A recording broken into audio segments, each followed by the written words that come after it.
Hey everybody, how are you doing tonight? I want to thank you guys first for joining us tonight. As you can see, I have two wonderful guests with me, Brianna Cannon and Key Morrison. They are wonderful realtors.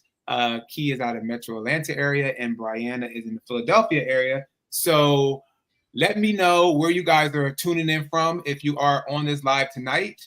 Remember, put it inside the comments. And if you have any questions throughout the live, we will be discussing things to ask a realtor, how to approach real estate, whether buying or selling. And then we'll dive into the housing market as well. And if you are watching this on the replay, don't forget to comment below if you have any questions or if you want to get in contact with Brianna or Key, their email address will be at the end of the show. So let's start. We're going to start off with Brianna. Let us know a little bit about yourself, and we're of course we know where you're from, but definitely touch on it again.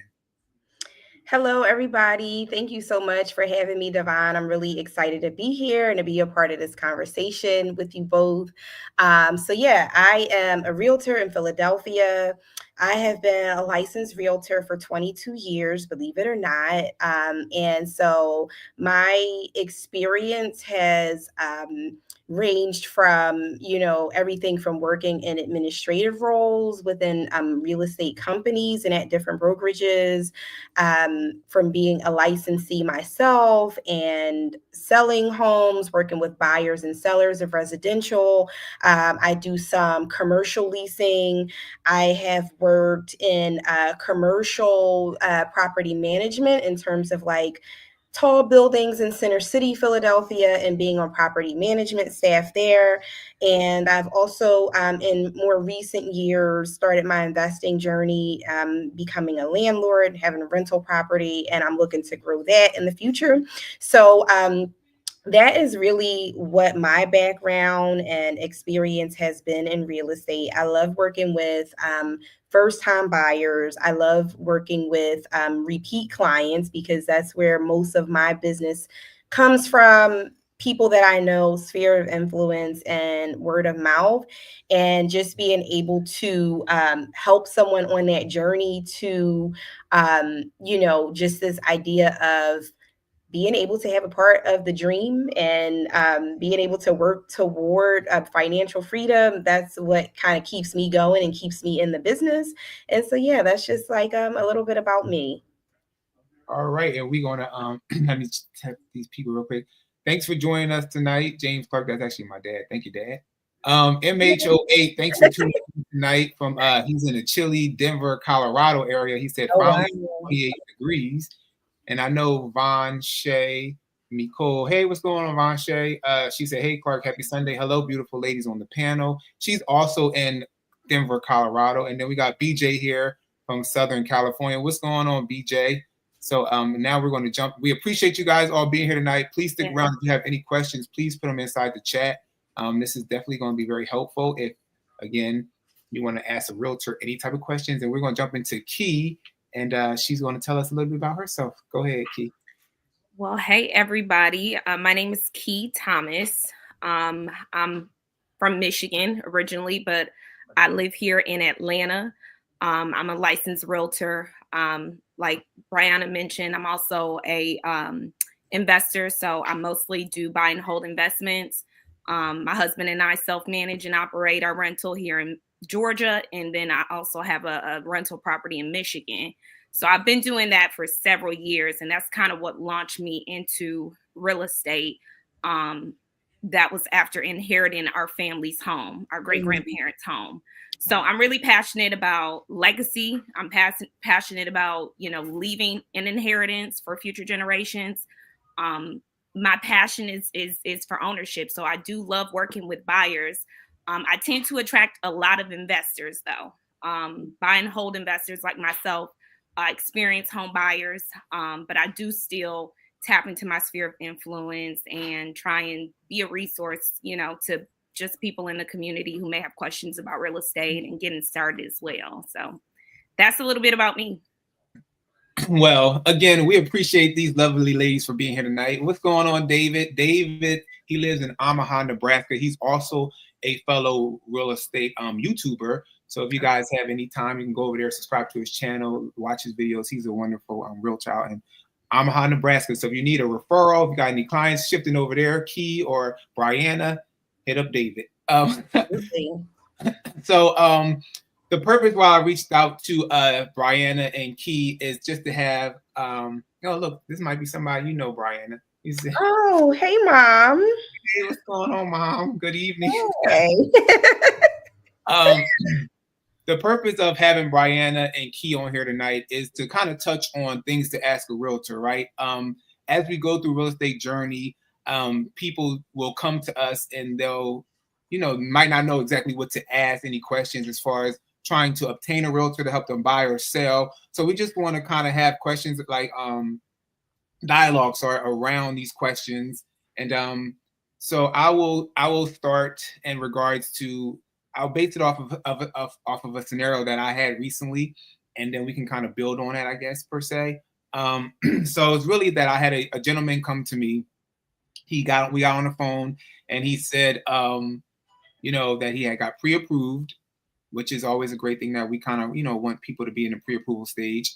And he said that when I got on the phone with him, he's basically saying to me that he said, oh, I'm looking for a house, and do you guys have these houses?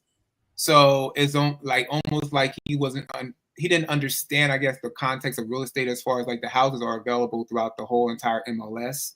And so we don't hoard our houses, or we don't keep inventories of the houses. So I guess my question to Brianna and Key, you guys can both take this, as far as like, where do you typically feel like a client that comes to you to either buy or sell, where should they start in the process? Let's start on the buyer side first. If you're getting a buyer that's coming to you that wants to buy a house, where do you say you typically want them to kind of start at as far as when they come to you? Pre-approved. I'm just kidding.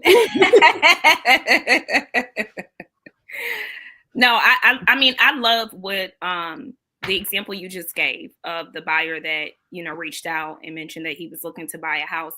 I mean, I don't think there's anything flawed about the way that he approached coming to you as a realtor and starting his home buying process. I think whenever you're doing something, let's just say for the first time, there's a lot of uncertainty. You don't know what you don't know, so you don't really know what questions to ask. And I think the best thing you can do is just be able to articulate what your intentions are and what it is that you're trying to do. Because I obviously don't want to make other people's path, I don't want to make their path be my own. And I don't want to, steer them in any wrong direction. So if they can come to me and just be very clear about what it is that they're trying to do, then I can guide you in the right direction. I can point you to the resources that you need.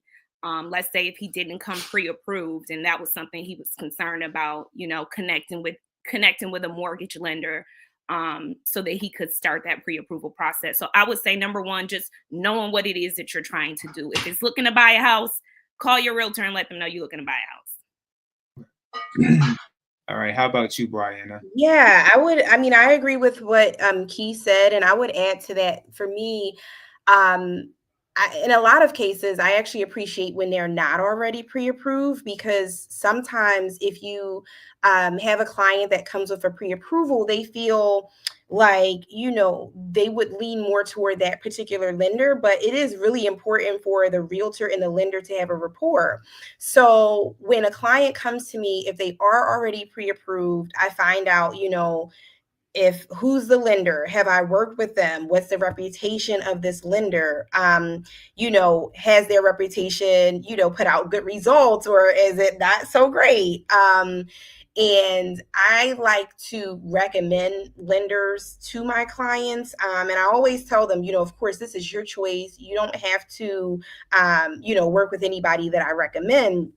However, if your realtor has had good experiences with lenders, and that's usually a good sign. Like it usually will tell you that it's a chance that you could go all the way with this and not run into so many roadblocks. I have an example. Like, I had a client come to me and she had already done like what you would typically think that everyone should do. You can find a first-time home buyers class and go to the workshop. And in a lot of counties, they have these classes and workshops. They're first-time buyer programs. They come with a grant. And so she had done that. She had gone and gotten pre-approved with a lender, and this lender was like, "Oh yeah, you're in the program where you can get $10,000 towards your down payment." And I'm like, "Okay, great." So she wanted to work with that lender, but as time went on, that lender was not great. And come to find out, the lender was not forthright with information. Little did we know, because the lender didn't communicate, the only way the client would get that $10,000 grant was if she went conventional. But she couldn't go conventional because she was buying a duplex. And for whatever, her finances were, she could only do FHA in that instance. So it's like, well, you sold this dream to this client that they're going to get a $10,000 grant, but you didn't do your homework to see what she was buying or to know that she could actually do that. And so that's just an example of like how a client can come pre-approved, but sometimes that's not great either. So I would say in terms of like where a client should be when they, come to a realtor, they can be anywhere. They can be from A to, not to Z, because Z would mean that they've, they're almost at the finish line, but, everybody's going to be at a different kind of level of what they know. And so that's the beauty of our job, is because we're information givers. And so if they knew the information already, we would be out of a job in a lot of cases. So I love when people come and they don't know a lot and they're like, okay, where do I go from here? So then we set them up with, this is what you need to do. Boom, boom, boom. It's going to be different for everyone. Sometimes it's like, okay, before you even call anybody, we need to work on this credit. Sometimes it's, okay, you want to buy, your credit's great, but you only have $500. Like, that's not going to do anything. So let's talk about like what we need to do long term. Sometimes people are like, okay, I have 10 grand and my credit is a 750. What can I do? Okay, let's talk. Here's what you need to do. So it really depends on just where the client is in their journey. And everybody's journey looks a little bit different. So I think for us, part of it is like really listening and knowing like what to do for a particular potential client, depending on where they are in their journey. And I like what you said, Brianna, and I like what Keith said as well. As far as like, we're informational givers, we try to educate the clients, right? And so again, that's the purpose of this live, right? To give information, hopefully educate people in regards to things they should ask a realtor, questions. So even the whole thing around you saying the lender not really being forthcoming as far as it was conventional per se, the grant, and she had can go that way, right? Because that is something that you mentioned.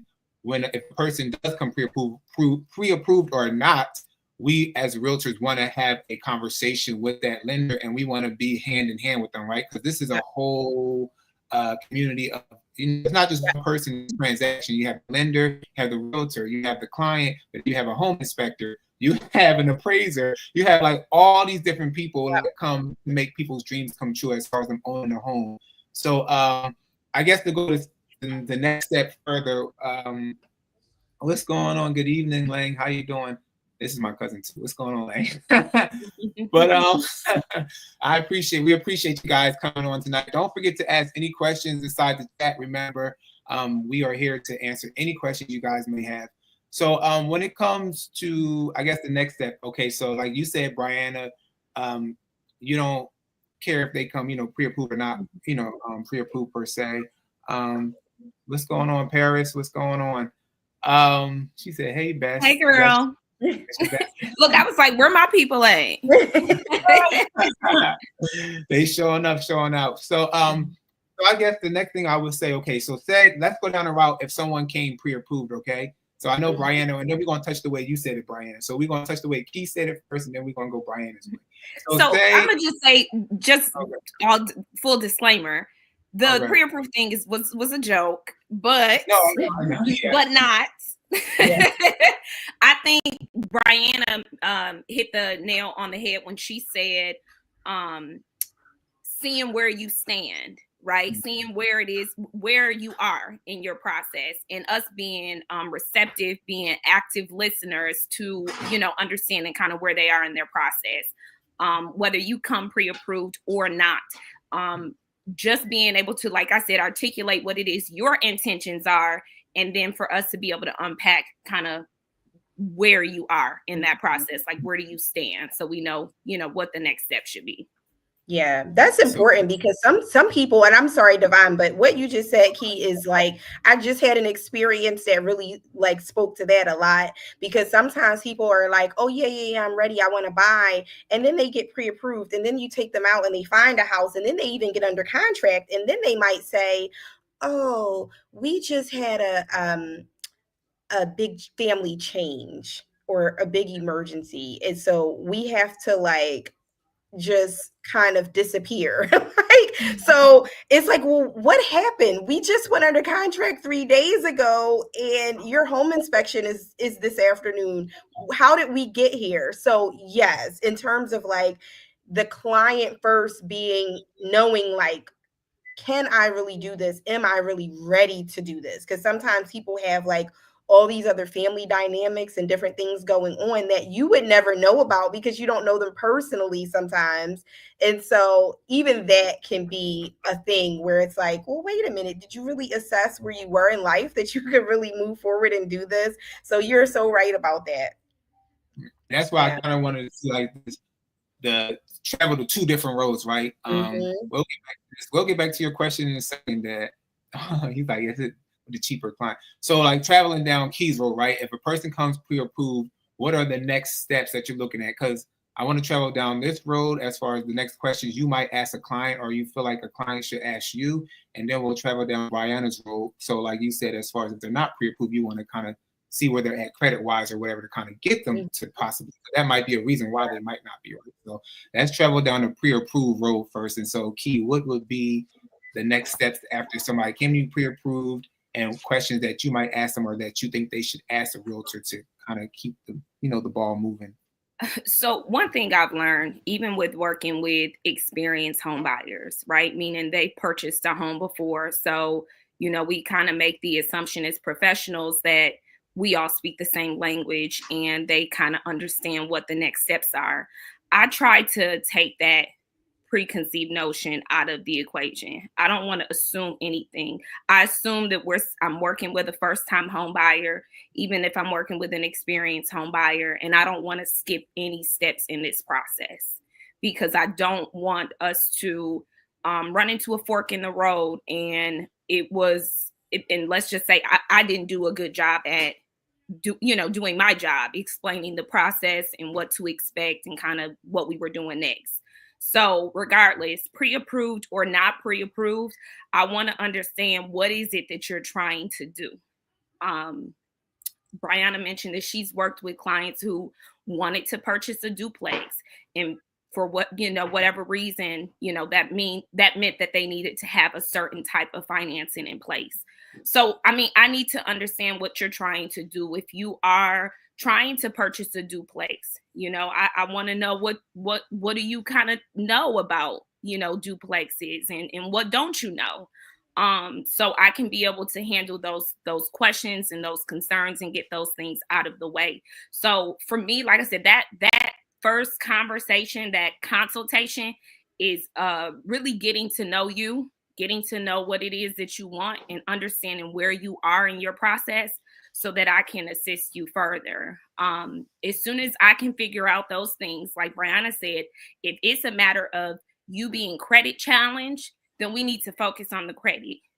We kind of need to focus on whatever the challenges are. Mm-hmm. If it's a matter of you not having a sufficient amount of money saved for your down payment, then we need to focus on that. We may need to get you with someone who's able to help you budget, right? And plan for your down payment, because granted, there are resources out there for down payment assistance, grants, some true grants that you do not have to pay back, but there's always strings attached, and you need to know what you're getting yourself into. So I think it's better to come prepared than not come prepared. But I do understand that people have life-changing events, and for whatever reason, they need to move forward. Yeah. So I just need to understand like I said, I need a whole picture of where it is that we are in your process, and then I can, help you maneuver from there. I hope that And answers your question. no, it does. And no, it does. But if you're Again, don't forget, you guys, pre-approved, even if you're watching, going back to that, I'm sorry, go ahead. if you are pre-approved, to Brianna's point, I want to meet your lender. Yeah. I need their phone number because I'm going to contact them. I want to make an introduction with them. To Brianna's point, I want to establish rapport with them, because not only is the rapport important between the client and the mortgage lender, but the relationship between the mortgage lender and the realtor is extremely important, because we are working together. You are both our clients ultimately, and we need to be able to work together to be able to get you in your home successfully. So I'm making an introduction with your lender. That's the first thing that I'm doing if you're pre-approved. Yeah. And like you said, as far as introducing yourself, I think this is the small things that they don't see, right? Your clients might not see that you are taking that next step to kind of introduce yourself to a lender and create that rapport. So going forward, the transaction can run smoothly, right? So and I so like what Key was saying too, Brianna. So now we're gonna take it from the other side. Key kind of mentioned it, and you mentioned it earlier, as far as if someone comes to you without a pre-approval, maybe they might have some, other things that they don't want, or maybe they might not even know that the first step is to get a pre-approval, because some people don't even know, that is the first step, because some people might relate buying a house to almost buying a car. Like I've seen that where people think that you can go to a car lot per se, almost like a house, and put an offer in that day and get the house, and because they equate it to like buying a car, right? So taking it from the step without a pre-approval, how you guys kind of mentioned earlier, where would you, like you said, again, of course, understanding them, but what might be an approach that you think someone should possibly take if they come without a pre-approval to you? Yeah. So it's very similar to even like what Key mentioned about the whole picture. So you want to have a conversation and get the whole picture to kind of like diagnose. So it's kind of like a triage, like, okay, let's focus on the most pressing thing. Like, are you ready to actually call a lender? Because sometimes people don't have a pre-approval, but they're ready. Like the employment is good, the income is good, the credit is good, the savings is good. They just didn't know maybe whether they should call the realtor first, call the lender first, or which lender. And so for me, one of the first things that I want to find out is, how much money do you have saved up? Because that's really like the biggest key. Like if you can have good credit all day, but if it's like you don't have any funds, how much do you have? And so I think that amount, sometimes people think that they need more than what they actually need. And sometimes people think they need less than what they actually need. And it fluctuates too, because there was a time that, I worked with a lot of clients that didn't need to have more than like $5,000 out of pocket. But that time is not that much now, to be honest. It depends on like what programs you're in and how we're like piecing things together. But it really depends on price point and all that stuff. But my first question is, how much money do you have saved up, so that we know what's the timeline and what is your ideal timeline? Those are the things that I want to know. Like, are you in a lease at an apartment and your lease does not end until a certain date? Like, all these questions are important so that we can game plan together. And then we start to talk about like the pre-approval and for the clients that I work with, most of them are going to be depending on getting some type of grant. And I know that really like depends, has differences depending on where you are. So in Philly, we have a fair amount of grants, whether it's a Philly grant or a Pennsylvania grant. And then depending on the time of the year, those things change, whether they're funded at that given time or not. And so those are all parts of the conversation of when are we looking to buy so that I know what season we're in for which grants.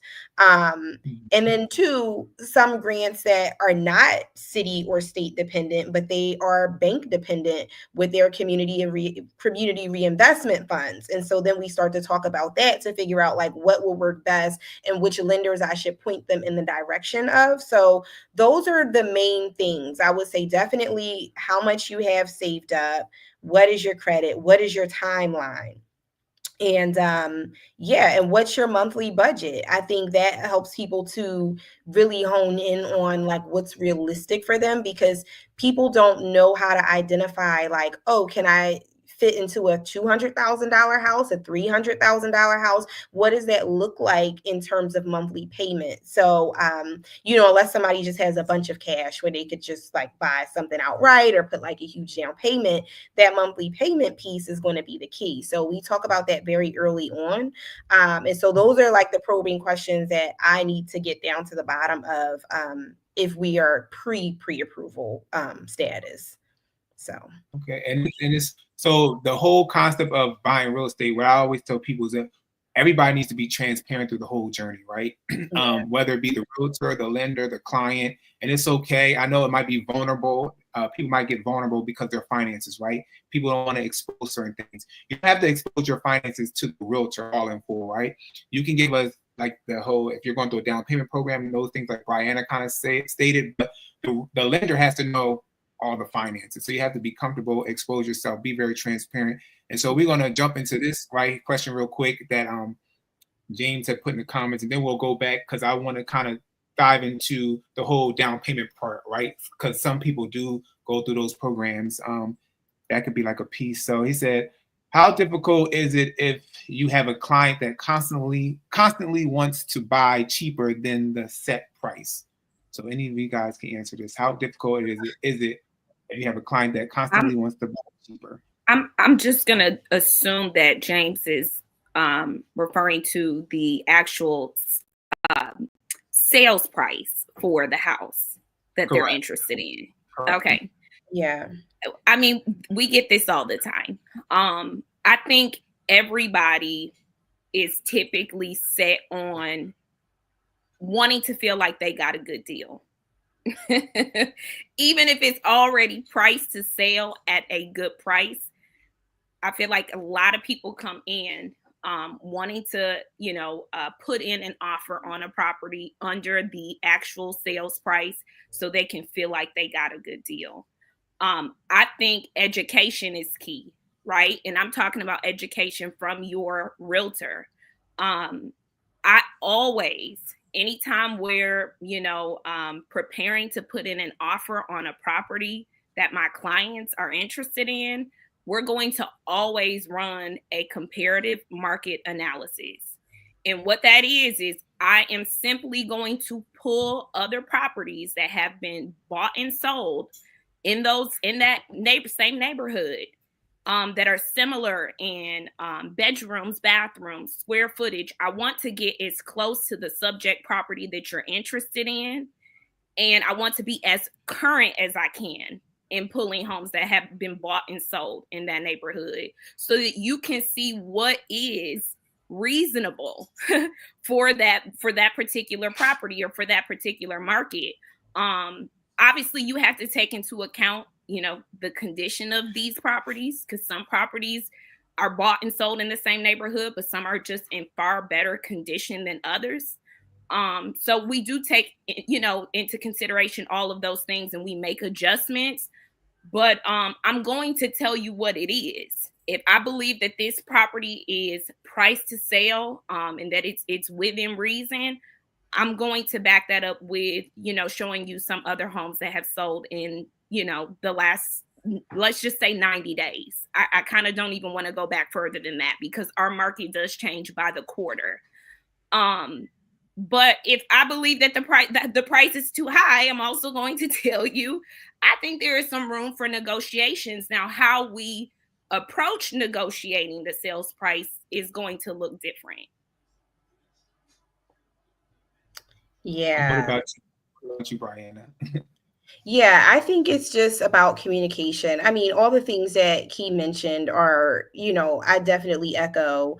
Um, I think some clients, like, just like Key put it, people want to feel like they're getting a deal. What I like to do is also just talk to the client, because sometimes people just, beyond getting a good deal, they want to feel like they're getting a steal. Like they wanted to be like they are getting like the deal of a lifetime, right? And so Exactly.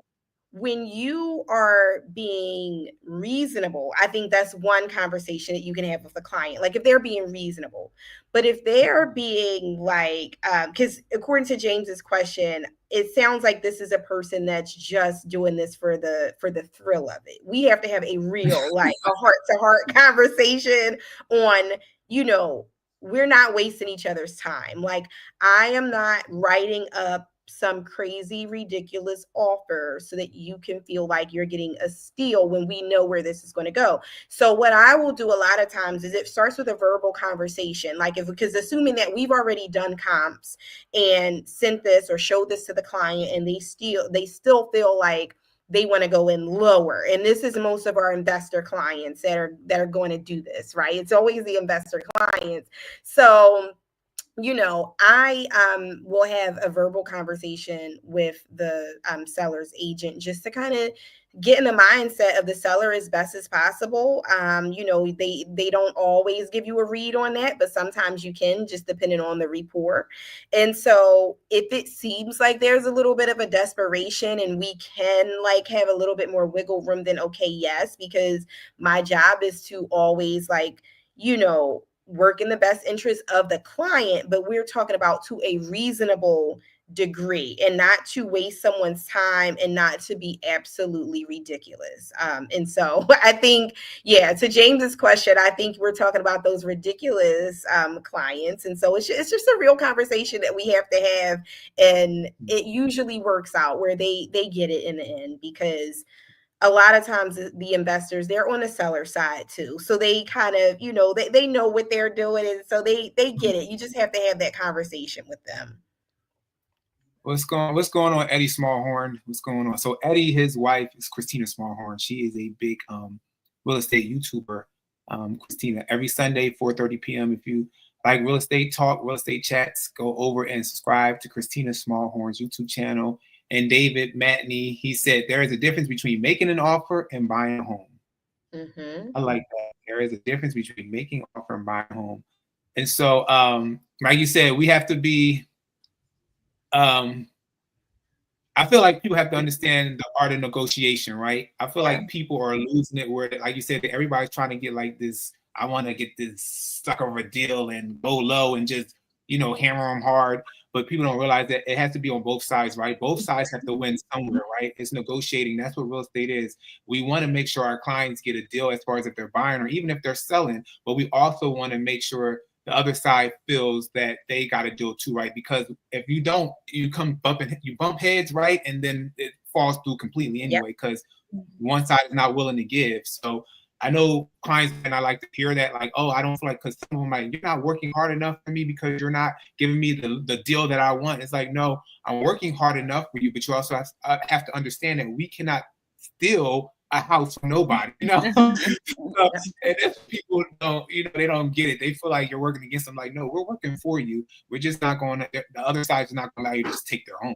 It's not going Yeah. to and happen. and I'm of the belief of two things, like you said in the beginning, and I think it was David who mentioned making an offer versus buying a home.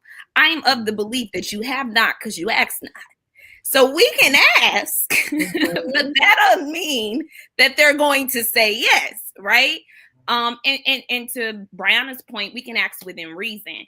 But the other piece that I'm of the belief of is when we are, like you said, considering that, this has to be a give and take for both sides, right? You have to consider what is most important to you as the client. Is it really price? Is it really a $2,000 difference or a $5,000 difference? Like, let's figure out what gives you the most bang for your buck. If you're more a challenge on the down payment side, Or if you're more challenged on the monthly payment side, let's figure out what's going to give you the best deal in terms of what's important to you. I agree. So now, since you kind of brought up the down payment key, and we were going to hit on this. So again, people, don't be too scared to put in the comments, ask questions as far as real estate wise. If you're trying to buy, if you're trying to sell, or even if you just have general questions, because I know we watch. You might, well, I don't want to say I know we watch. I don't want to assume, but people might watch Selling Sunset and all this stuff, and you think that a realtors all we do is kind of open doors. We kind of want to dive deep into it. That's the purpose of having this live, having these wonderful, experienced, well knowledge women on this live with me tonight. So let's kind of jump into the down payment part, right? So, and Brianna kind of brought up, Key just brought up as well, as far as if anybody's coming with a down payment assistance in place, right? Down in Georgia, they have a program called Georgia Dream. Some people come to me, like I've worked with a couple clients that have come to me through Georgia Dream. Georgia Dream is a down payment assistance program. Some down payment assistance programs will allow for your interest rate to be lower. Georgia Dream allows for that to happen in this economy. We're at 6 something right now, so Georgia Dreams is at 5.8. And then also they come with a certain price per se, as far as how much, well, not price, a certain amount that you can get from the down payment assistance program. However, with Georgia Dream, it is a non-forgivable down payment loan. So that means that you will not, it doesn't forgive itself in like 5 years or whatever amount of years. You have to pay it back after you sell the house. So when you sell the house, you have to pay the loan back as far as whatever amount was given to you for down payment assistance. And also, if you sell it before 9 years and a day, there's also another thing called a recapture tax. So if you decide to sell it prior to 9 years and a day, you have to pay the recapture tax and the down payment assistance as well. So you got to hope and pray that your house has some type of equity in it per se, as far as what's selling around it, so you'll get something back. So so I guess, let me see, I'm trying to kind of take this question. So I guess, what are some key points people should take away from down payment assistance programs if they're utilizing them? Because I know you kind of mentioned it earlier, Brian, in your area as well. So Key or Brian, I guess you guys can both kind of intertwine with this, but what are some key points people should take away with that? Yeah, so when it comes to down payment, assistance, I think being aware, like you just mentioned, those kind of other stipulations or small print pieces of it, making sure that the client is aware of what those things are.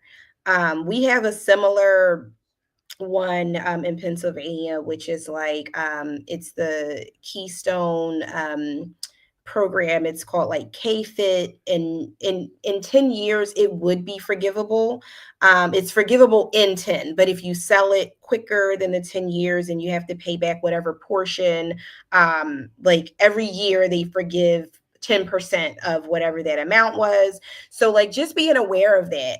There are some of them where you have to live in your home or own your home for at least like 10 or 15 years. And then if you sell it, you have to pay that back. So being aware of that. Also, some of them that the banks supply, like I know Bank of America, they have like some down payment assistance and closing cost assistance programs.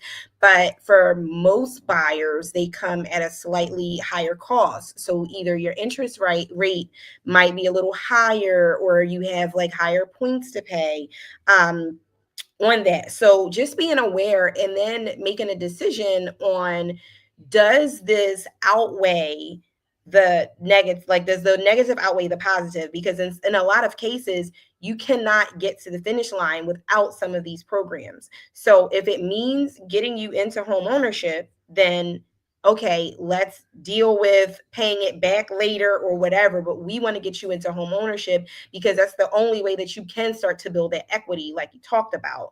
And so it's just really being aware of like all of those little fine print items and what cost, because they all tend to come at some type of a cost, where I should say most of them come at some cost. A lot of times it's a minimal cost, sometimes it's a higher cost, but just making sure that the client is aware of that. And once you get past that, then I would say you're fine. So How about you, Q? What are you around the whole down payment assistance? It's a great thing to go through, but you got to know. Yeah, I think it's important to obviously to Brianna's point, just be educating your clients about what options are available to them, especially if they are challenged in that area of having enough money saved for their down payment. I think you should most certainly be leveraging the resources that are available to you, whether they are lender specific. So with the lender that you're working with, they may have in-house programs for down payment help, or they may be state specific. So just being well versed in what your options are, and to Brianna's point, understanding what the strings are. I mean, we can call them costs, but there are always strings attached, so you need to understand the details and be comfortable with the strings that may be attached to leveraging that down payment assistance. But I think you absolutely should take advantage of it if you can. But to Brianna's point, at what cost? Because two, it may be a matter of timing. You may have a very sensitive or short time frame in terms of getting into a place, and this down payment assistance program may require certain steps be completed and certain prerequisites be met before you're able to leverage those funds. So just understanding, like I said, where you stand and what options are available to you, and making the best decision for you ultimately. But I am also of the belief that we need to set our clients up for success. I'm not just trying to get you into home ownership by any means possible. I want you to be equipped for home ownership. So I don't want you to be in this house and be house poor and not have money saved. So if budgeting is the problem, then we need to focus on that, and we need to go ahead and fix that so that you are prepared for the unknown unknowns that come with home ownership. And I agree with that, Key. I feel like we all have the same consensus as far as we want to make sure you not only get in a home, but you stay in a home. The whole goal is to own a home and be able to, if you decide further in the future you want to sell it, you can get the equity out of it. We don't want you to foreclose on the home. We don't want nothing else to happen.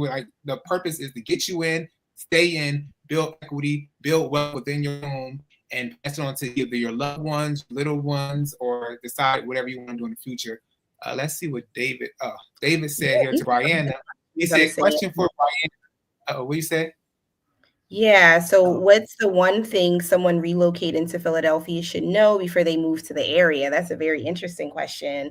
So, I would say I would approach this question from even broader than someone just moving to the Philadelphia area, because even people that are already in Philadelphia, moving from neighborhood to neighborhood, I would give the same kind of answer.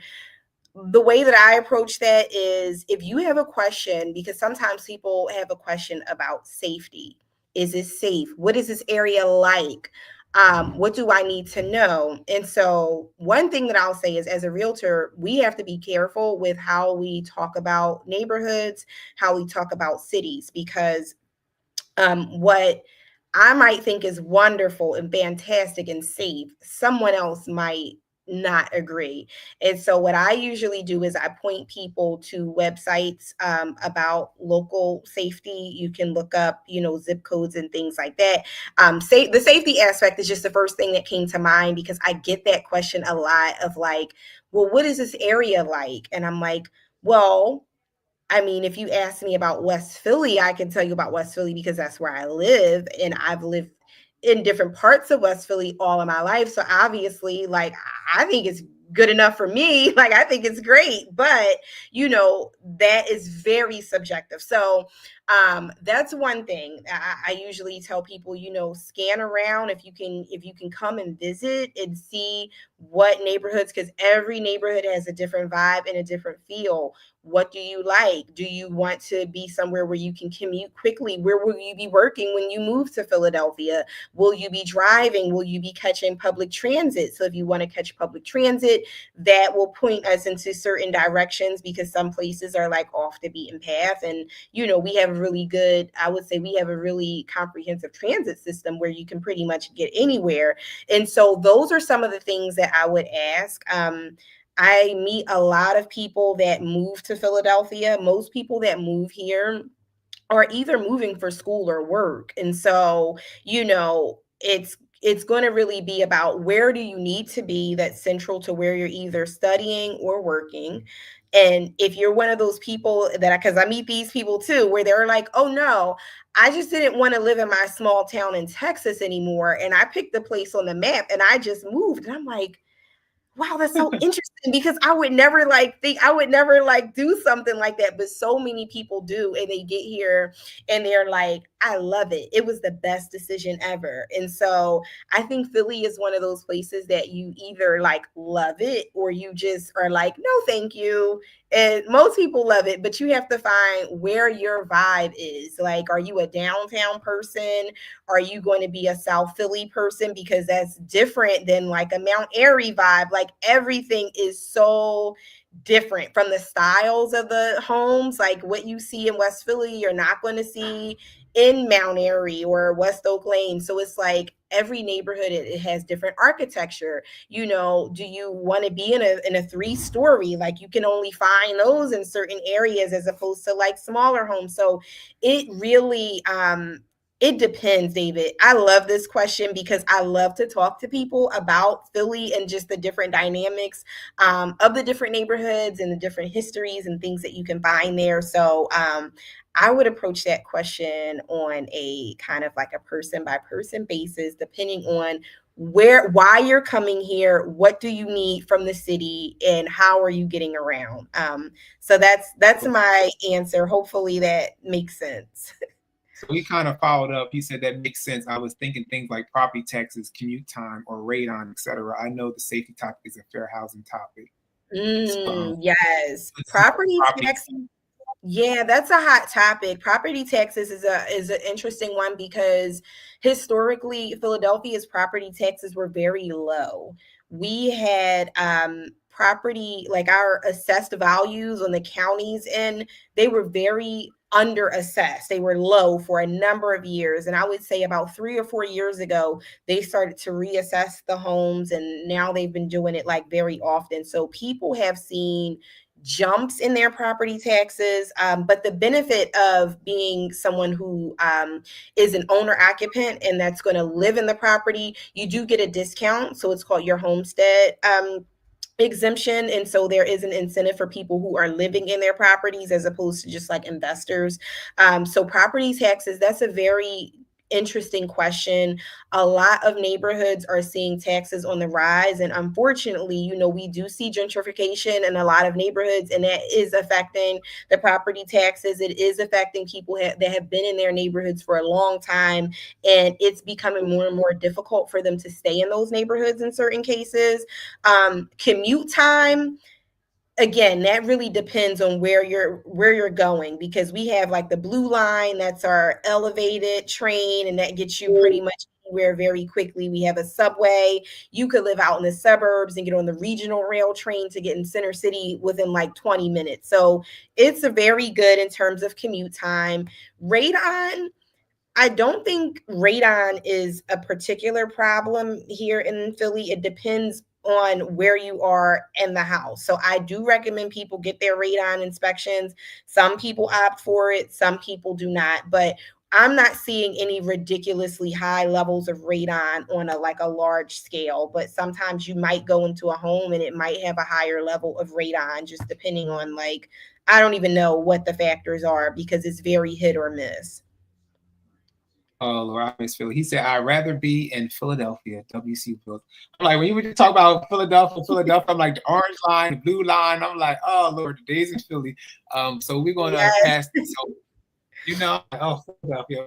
So Key can take this one. It says, when a house is listed on the market and months have passed, who makes a decision to start dropping the price of the home if it's not selling? I like this question when I saw it come up because believe it or not, I mean, ultimately it's always the client's decision. Okay. Whether you are buying or selling a house, we don't make decisions on your behalf. We're here to help educate you and give you your options with solutions, but the decision is ultimately yours. I'm always going to, like I said, lean on the side of the numbers. Okay, we have to be realistic about what homes are selling for, whether you are buying or selling.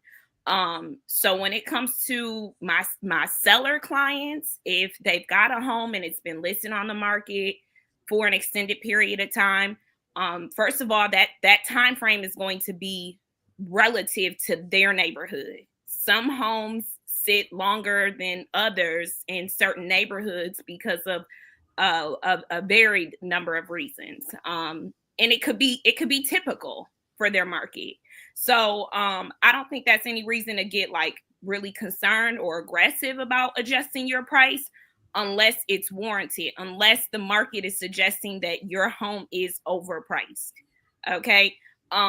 So obviously it's something that I'm going to bring up as a professional because the goal is to get the home sold successfully. And by successfully, I'm not just talking about, what benefits me or what benefits a buyer, but what benefits all parties. I want my sellers to meet their money goals. I want them to meet their money goals. So before we ever even put this house on the market, we're going to go over, the recent home sales. I want to set you up for success. I don't want to overpromise and under-deliver. But obviously, these things are not up to us. The home is as valuable as what a buyer sees it for. So I'm very receptive to buyers feedback. I'm always reaching out to the buyers agents that come through and show the homes to their clients. I want the professionals feedback as well as the buyers feedback, and I articulate those things to my clients and see what adjustments can be made. It's not always price. Maybe we can maybe we just need to make some adjustments with the condition of the house. It could be simple as a professional cleaning, carpet cleaning, paint, just some sort of refreshing of the listing. It's not always price, but if it is price, the decision is my client's. I'm always going to make a suggestion based on the facts, but it's ultimately their decision. Exactly. That's again, this is kind of circling back to, it's always going to be about the client, right? Real estate is, we're always about the client, but we are going to guide you with the data, with the information that we have on hand, that we see what's happening in your market, the area that whether you're selling in or you're trying to buy in. We're always going to keep hitting you with that information, right? We are educators. Not only professionals, but we're educators. Like, so now with this, and if you have any more questions, don't fail to put it inside the chat. And if you're watching this on a replay, if you have questions that you want to ask, please put it below. I know we're kind of coming close to the hour, so hopefully if you guys don't mind, stay a little bit longer. I ain't gonna hold you too long because I know you gotta go, But as far as, I kind of want to dive into a little bit more and then finish it up with like we're kind of seeing the housing market. But the next thing we kind of wanted to touch on is in regards to those small things, those hidden behind the door things that people don't see that realtors do outside of just, again, see what they might see on TV, whether it's HDTV and all that stuff. Can you kind of, I guess, talk about some small things that people don't know that us as realtors do behind the scenes to make their transactions go smoothly? Yeah, I mean, I can jump in. I see you're still on mute, Key, so I'll jump in and then I'll go in first. So there's a lot of behind the scenes stuff. I mean, everything from taking additional continuing education classes, because that's something that we have to keep up. I would say reading, doing research, and staying current on what the market is doing so that we can best serve our clients. More recently, one thing that is newer for us with all the changes after, the NAR situation is that now, working with buyers, we have to call every agent whose listing we're showing to say, hey, is your seller offering a buyer agent commission? And if so, what is that? Whereas though before, we would see that information on the MLS. And so now that's another additional piece of homework that we have to do.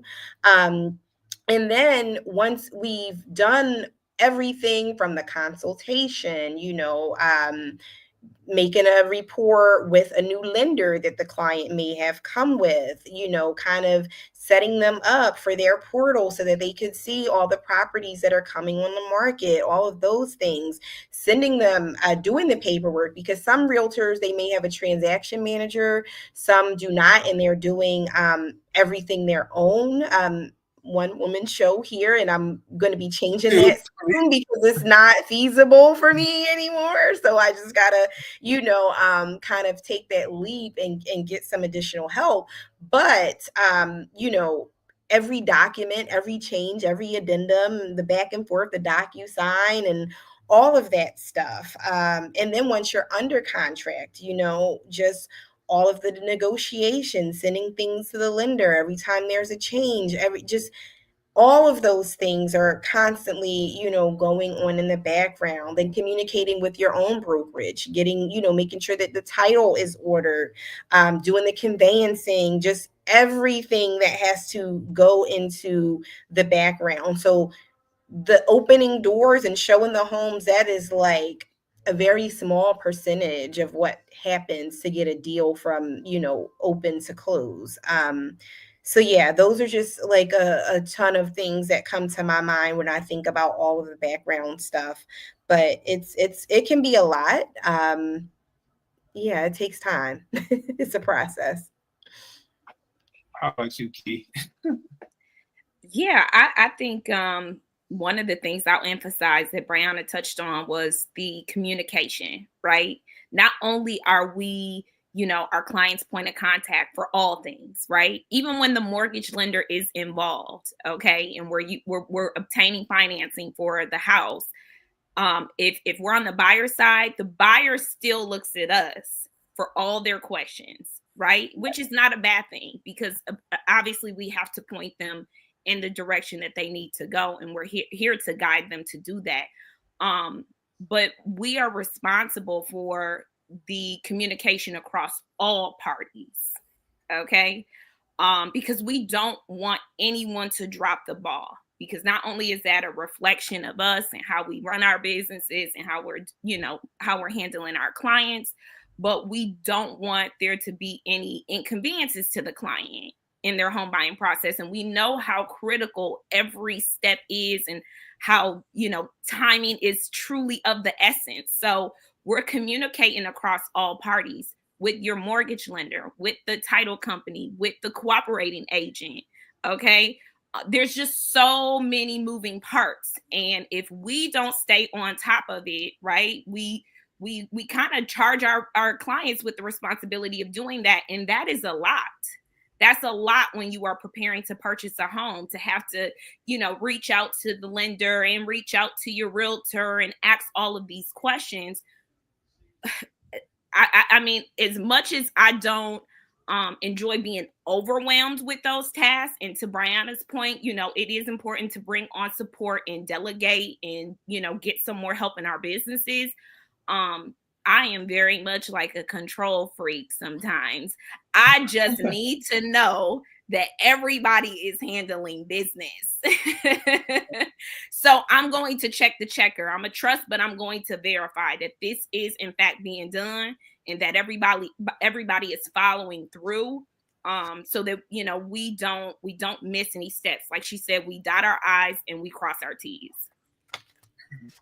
Hey, what's going on, Chloe W? She said, happy Sunday. Thanks for sharing so much information, great information. Hey, Chloe, if you have any questions, put it in the comments, because I know she wants to possibly buy a home in the future. So these are definitely questions. If you have any questions, Chloe, put it in the chat, around what you kind of want to ask a realtor, right? But going back to what Brianna said, and as far as Key said, what I did, because this happened to me recently, right? I had a client that was under contract, and of course, when we go under contract, right, you have your home inspection set, and in the home inspection, they'll send over an email. They'll say, hey, the home inspection is this day. We need a CBS code, blah blah, to get with the lockbox and everything. And they'll say, like, make sure utilities are turned on for them to be able to check it effectively, right? And so what I like to do now, because, and I'm glad I do this, I emailed the listing agent, like, hey, can you please make sure all utilities are turned on at the property? The gas, the water, electric, like everything needs to be turned on for inspection. So when they got to the house, the home inspector got to the house, the electricity and the water was turned on, but the gas wasn't. So after the inspection ended, I told the listing agent, like, hey, I need your client, your seller to pay for another reinspection because the gas was off. Yeah. And I said, and here is, and I screenshotted the email that I sent over. I said, in case you didn't, see the email, I stated here that all utilities need to be turned on. So like those are small things that, like you guys said, like in the background, that kind of moving parts that people aren't seeing. But just for me to do something as small as that per se, I guess, as far as just making sure that my client, we're in a good position as far as buying, right? Because they was going to try to charge her to basically pay for a reinspection. And I'm like, but I don't want her to go into a property that we don't know if the gas works efficiently, as far as like, the heat and hot water and everything. Like we don't know, because you guys failed to put turn the gas on. But yeah, it's not fair. It's not fair to your client. Yeah. Okay, let's kind of move on. This is what Paris said to Key. Said, this is for Key. What are some things you think about or considering when choosing a realtor? So I'm going to speak to my own home buying experience, right? That's sometimes the easiest way that I'm able to relate to my clients is I've been in their shoes, and I understand, especially as a first-time home buyer, that you don't know what you don't know. So you don't know what to ask, when you do, meet a realtor. And these days you can turn around and meet a realtor. They everywhere.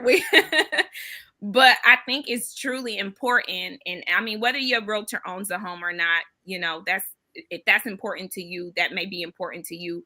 But I think it's important for you to understand whether they are active in this market or if they're not active in this market. Because they're going to be able to speak to real time what is happening, okay, in terms of housing inventory, pricing for the homes, being able to negotiate, best terms for you, and having the resources available to you, be it for down payment assistance or being able to make recommendations to a mortgage lender.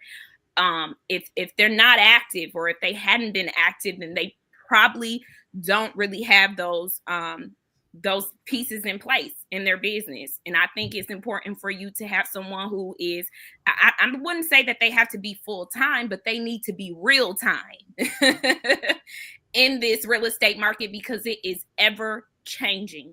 So I would just ask them, even if you like to speak to past clients or maybe see client testimonials, ask for those things. I don't think that's a bad thing to ask for. I would also say, if you're considering choosing a realtor, and the realtor that you meet, you don't, I wouldn't say, I want to say, if you don't particularly feel confident in that person, maybe get in the second or a third opinion, just to see who you hit it off with as it relates to rapport. Rapport is important, but experience is just as important. And by experience, I don't mean time in the business, like length of time in the business. I just mean relevance. Like, are they staying current? Are they staying relevant with what's going on in this market? I think that's most important to me. And then rapport, obviously, making sure it's a match for you personality wise, because you are going to be working very closely with that person.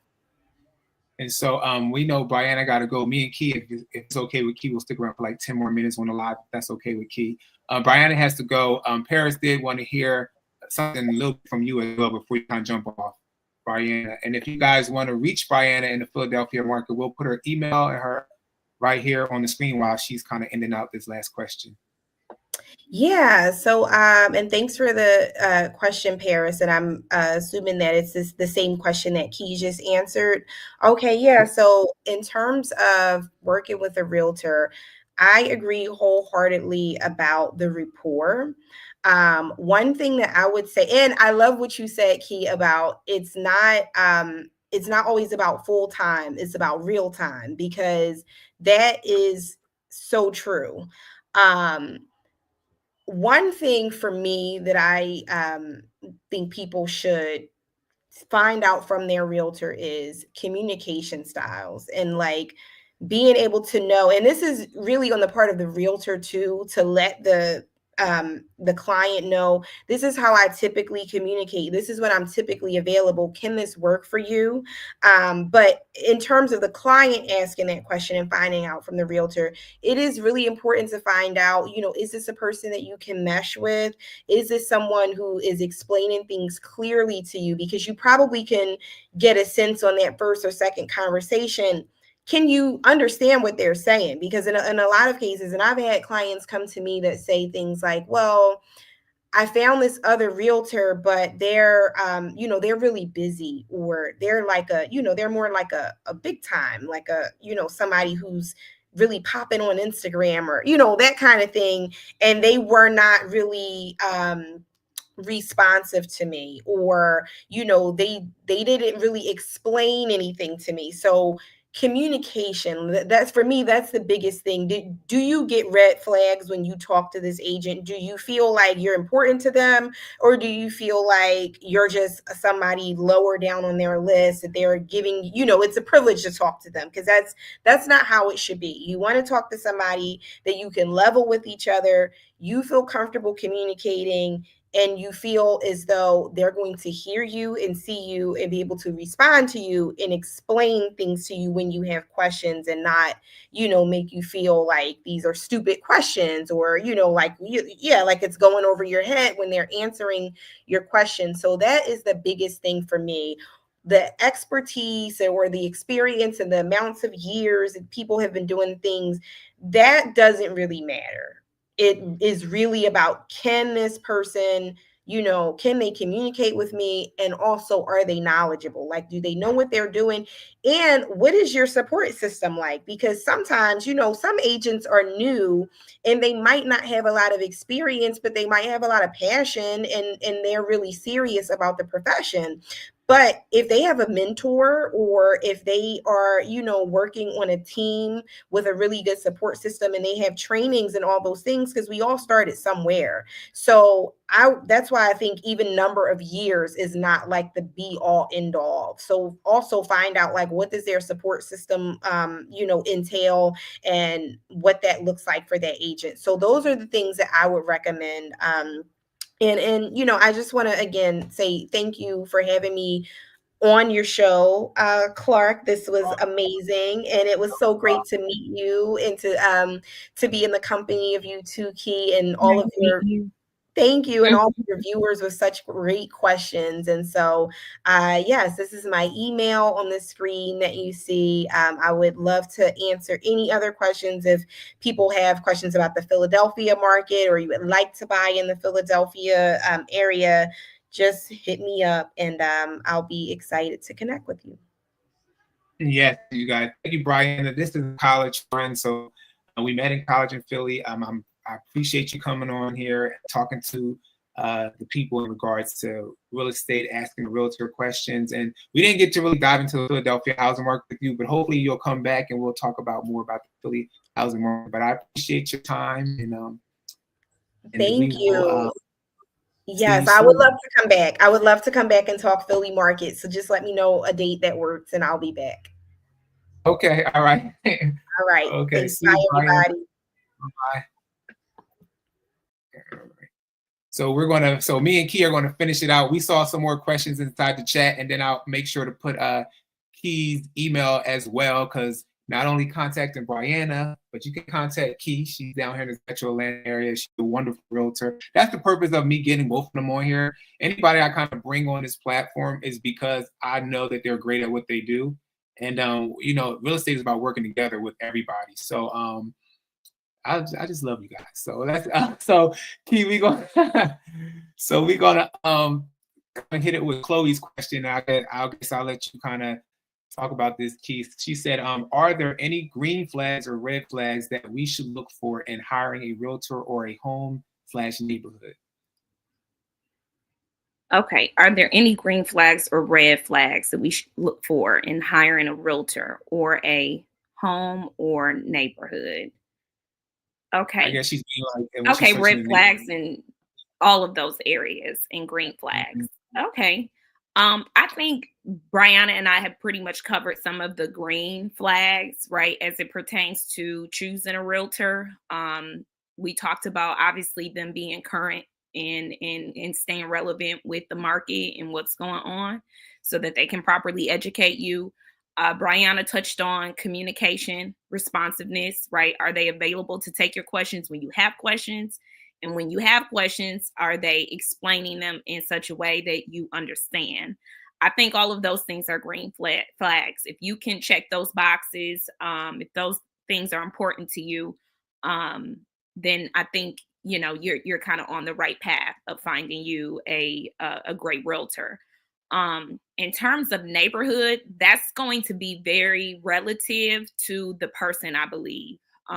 Whatever it is that you deem important for your situation, for your household, for your family, um, I think those things need to be taken into consideration when you're looking at neighborhoods. Like I think Brianna touched on, looking at what is central to where you work or where you live or where you go to school or where your kids go to school.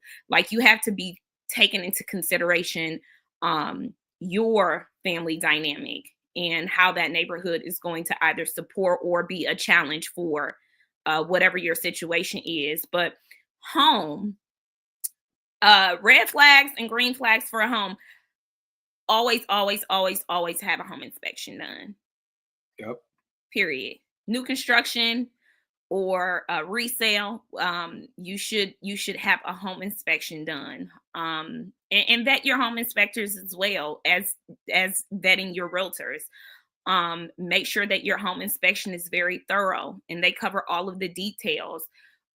Those big ticket items, things like your furnace, your water heater, your roof, your foundation, the electrical, the plumbing, those things need to be covered in great detail. And that home inspector needs to also be able to articulate to you and explain to you what concerns they may have with the property in a way that you understand.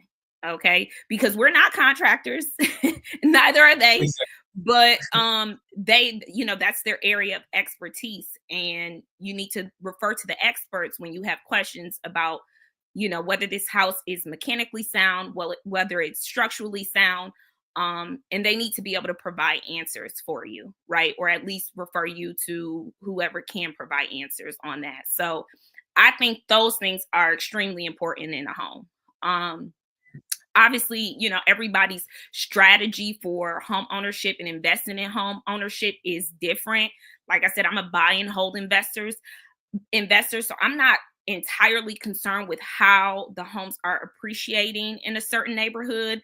I don't particularly look at being in certain neighborhoods because the homes are starting to sell upward of $500,000 or any of those things.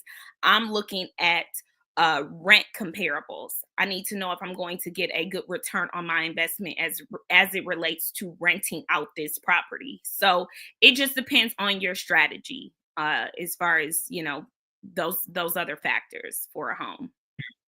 And I agree, like you were saying, so as far as even like the home in the neighborhood per se, if you're buying in a certain area and it's like 2 hours away from where you work at, you got to be mindful. Like, does this 2 hours equate to as far as putting gas in, commuting back and forth?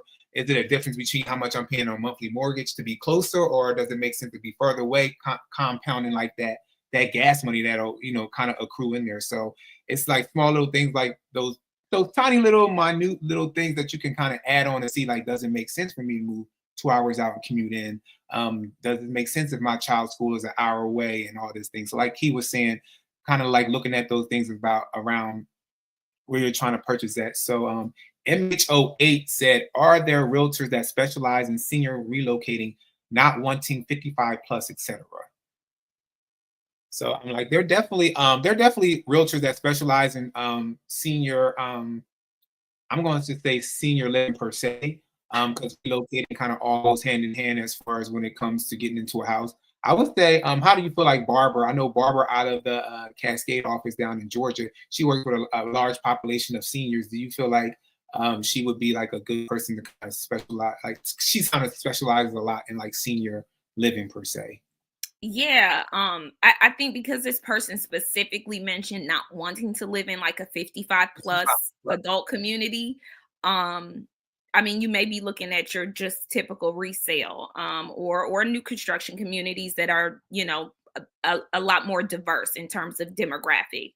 But if you were looking at something that was 55 plus or whatever the case may be, yeah, we have agents. If you're specifically relocating to Atlanta, we have agents who do specialize with working with the senior community and could, weigh in and offer a lot of expertise in that area. Yeah, so there are agents. It's an agent that specialize in every certain area. But yeah, we definitely know somebody that does do it. Katara, I hope I'm saying her name right. Katara. Katara. Okay, sorry. How you doing, Katara? It says, how many opinions do you think you should get when getting a pre-approval? So typically, I say it's always great to go to 3 to 4 lenders. I know some people might say less than that, but there's a time window as far as them hitting like the FICO score per se, your credit score. So you can, it's typically about 30 days. Some might be 45 days. I know some lenders might do less than that. So you would talk to the lender, ask them about that whole FICO score, and ask them, I'm let them know like I'm shopping around at different lenders to look at pre-approvals to see who has the best per se. I don't want to say numbers, but best like whether it be interest rates or whatever for you per se, and also try to if you can, depending on how you're going, FHA, conventional. If you're a veteran, you can try to VA. But I definitely say I usually typically tell people 3 to 4. How about you, Key? What do you say? Yeah, I mean, roughly 2 to 3. I think all of the things that we've talked about today, like not just the soft skills, but also the experience, right? Just demonstrated experience. All those things should be taken into consideration when you're also choosing a mortgage lender for your pre-approval, right? I have in my own home buying experience, decided not to work with someone simply because I just could not do their personality. It wasn't a match for me as a home buyer, as a first time home buyer. Their personality was not a match for me. So they may have even given me the better terms, but I just could not see them being a real asset to me in helping me to understand the process. And it was important for me to understand the process, because of the way that they communicated or because of the lack of rapport that I had with them. So I did work with someone else, because based off of those factors. So, everybody's going to be different. What's important to you may be different than what's important to me, but you should get a second opinion always. Only because, especially as a first time home buyer, you don't know again what you don't know. So someone may offer you these terms and you may think this is all you can get, right? This is the best monthly payment, interest rate, down payment help I can get. But if you speak to another mortgage lender, you're going to get a different perspective. So, and then you have something to compare it to. And then you have something to negotiate with, right? Because you can always go back to the lender that you maybe talked to initially, or whoever it is that you prefer to work with, and say, hey, I have been shopping around and their terms look, a little more competitive than your terms. What can you do? And you can use that as a negotiating tool to get the better terms. So definitely do talk to at least 2 or 3 mortgage lenders for your pre-approval.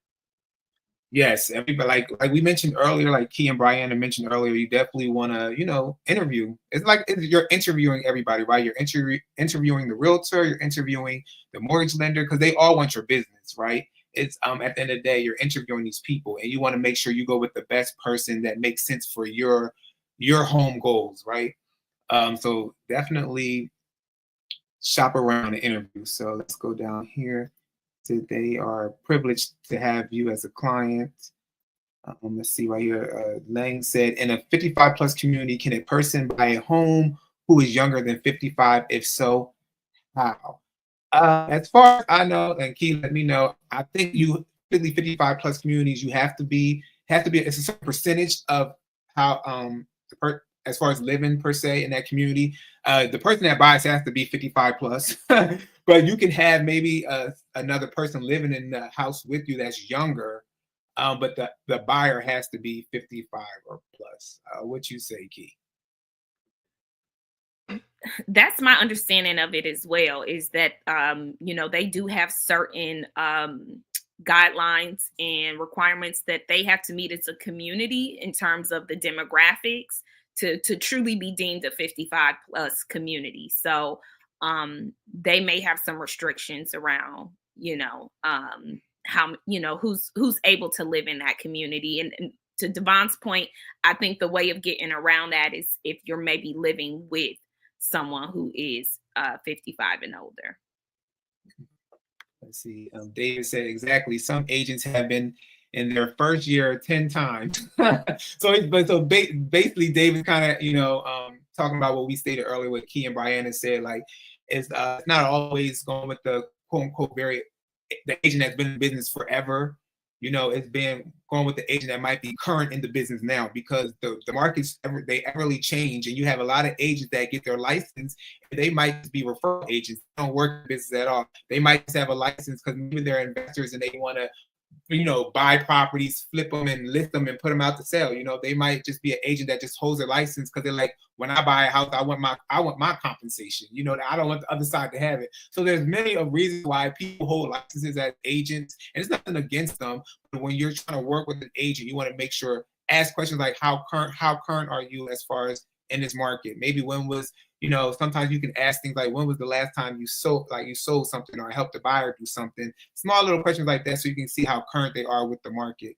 Because sometimes you'll get an agent that's first year agent, but baby, they're gonna put all the work into helping you get through the process, and they're gonna be so stacked with so much education and knowledge, because they want to do the best they can do, because our business becomes a referral business to work with clients. So you want to make sure you do the best you can do with with a client. So let's see. He said, been above Philly, below Philly, but never been to Philly. Paris said, Me this either. was great. Philly, no? Oh, no. Mm-hmm. She said, this is great. Thank you. Look forward to this again. Continue. Lang said, thank you so much, Brian. We enjoyed you. Let's see. I'm trying to see. So, should I bring a level and a builder's square to showing? A builder's. he said, should he bring a level and a builder square to showing? You can bring whatever you want to bring to the showing. As whatever you feel you need to make sure you're comfortable when you're trying to, purchase a house or looking into a house. You can bring whatever you want to bring. Chloe said, should we attend the home inspection? So how you feel about this, Kate? I agree, but what yes, you say? I agree. Obviously the home inspector is going to have their own process in which, they like to go about doing their home inspections. And in most cases, at least the home inspectors I've worked with, they may dedicate, like a 2-hour block to just being able to inspect the house by themselves. So that there's no distractions. They don't miss any inch of the house while they're doing their home inspection, and also having to tend to you or maybe answer questions for you. So that 2-hour block or whatever it might be may just be dedicated to them being there and doing their checks. And then maybe the last hour of that home inspection, they would prefer to have you and your realtor come so that they can show you in person some of the things that they have concerns with, some of the things that you're going to see on the home inspection and what it means, and be able to answer your questions then as well. So you should definitely attend your home inspection. You just want to communicate with your realtor and your home inspector as to, when you should show up for that. Should it be after the fact, or do they want you there for the entire duration of the home inspection? I agree. I definitely agree with Keith said. You definitely should attend your home inspection. You should, like you stated earlier, Keith mentioned it earlier, to make sure once the home inspector is done and you guys are walking through the property, get a home inspector that's going to kind of break stuff down for you. So you're going to get the report, right? And it's going to be possibly a lot of pages, right? So while you're there, ask questions like, hey, what are some possible concerns that you found during the home inspection, can we review them while I'm here? So when you get the report, you don't be like, oh my God, what is this? Because you will like I know it's overwhelming. So you will start to freak out over every small thing about the home inspection. It could be something that's small, like a crack in the wall next to maybe, let's say, like the plate where the electric is there or something, right? And the home inspector might say, oh, that's just because the house settled. However, it might be get a contractor, structural engineer or somebody to look at it. But like those small things, so you can kind of understand what you're looking at. Or you might have, like I say, like there's no smoke detectors, right? Something so small that you can buy, So it's going to be a sheet. So you definitely want to be there at the home inspection, like he said, and ask at the end if they've seen anything that possible, any major concerns, and how can we kind of walk through the process together. So let's see. I appreciate, so I said, great show. She said, yes. Oh, sorry. Yes, great point. He said, right. Chloe said, that's smart. Great info. Great. Thank you. And Katara said, this is very helpful. And then Lang said, this was a great show, very knowledgeable, and I'm sure it helped everyone. Amazing participation from everyone. Yes, thank you guys for being a part of this live tonight. I appreciate having Brianna and Key on here tonight. I think we might have to do a separate live with one of them separately, just because they have so much knowledge and so much information. And I feel like we probably gain a lot more outside of what we gained tonight from their experience and their expertise. So before we leave, I'm going to let Key kind of, let us out. I'm going to put her, she said, somebody said, Key, I'm ready. Key, she ready. She ready. So I'm going to put Key's email, her name and her email up here if you guys want to reach out to her as far as your homeownership goals. And I'm going to let Key kind of give us a last statement on her end, and then I'm going to sign us off. Well, thank you, Devon. And I'll say too offline, thanks to Brianna, just for the expertise that y'all lent to this conversation. I gained some knowledge in the process as well. I think it's important that we always be a student, even as professionals. Like, having these real estate conversations are so important, whether you're a client and you're on the buying and selling side, or you're a professional assisting a client. Having these conversations will keep you current, keep you relevant, keep you just real time with what is going on in the market, because it is ever changing. We have a new administration in office. There's so many factors and so many variables that influence our real estate market. And you want to hear from the professionals, but we also want to hear from you guys as well, as buyers, as potential sellers, what concerns or challenges you're having, because it makes us better in our businesses. So thank y'all for being a part of this conversation, and I'm here if you have any questions. Yes, Key, just like Brianna earlier, don't forget, if you're watching this on a replay, go back. If you just jumped in now, go back and you can get Brianna's information. Watch the whole live, get some valuable information from it. Like Key said, this is her email address as well, keymorris-thomas, key.morris@metrobrokers.com. Chloe said, thank you both for dedicating your time to share this valuable information and bring it brings, I guess, a recourse to us all. I'm guessing that's what you being a resource to us. Oh, okay. Sorry, being a resource. Thank you, Chloe. We appreciate you, Chloe. And so like we kind of stated earlier in the process, everybody, we want to be transparent through the whole transaction and ask questions. Don't be afraid to reach out to a realtor, a lender. Ask several questions before you kind of commit to the process, because the more you know, the better it is as far as going forward and serving yourself and the whole transaction accordingly. So we will sign off. That's okay, Chloe. That's okay. She said I multitask with my two little ones. No problem, Chloe. But thank you again, Keith, for joining me tonight. I truly appreciate your time, your experience, and your expertise. So until next time, we will see you. All right. Bye. Good night. Good night. Bye-bye.